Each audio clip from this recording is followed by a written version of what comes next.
Je le disais tout à l'heure, il y aurait donc 3 blessés légers à signaler en raison de cet incendie. Bah écoutez, donc pour l'instant, le bilan humain est loin d'être consolidé. Mmh. Donc c'est vrai que nous, pour l'instant, nous avons donc dénombré 3 blessés légers et 19 personnes intoxiquées.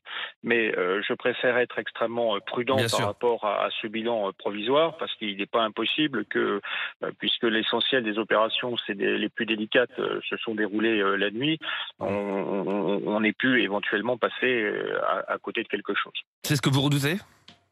Un petit peu, même si, bon, avec le jour qui se lève, on est un petit peu plus confiant. D'accord.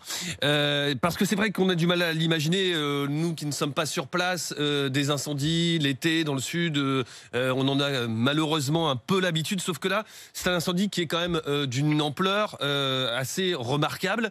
5 000 hectares au moins déjà partis en fumée et puis il y a de gros dégâts matériels déjà, hein?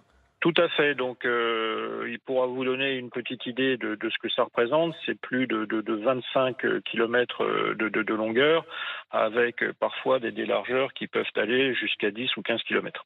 Et je le disais, gros dégâts matériels, il y a des Pour l'instant, là habitations? aussi, donc pour l'instant aussi, là, le bilan est loin d'être définitif, mais Mmh. on a recensé au moins une centaine d'habitations qui ont été touchées ou qui ont été totalement détruites. C'est un chiffre qui est énorme par rapport à ce qu'on on a C'est un l'habitude. chiffre qui est considérable, mais Mmh. qui s'explique aussi que parce que dans cette zone, on a un habitat extrêmement dispersé, des petits hameaux, voire des maisons isolées.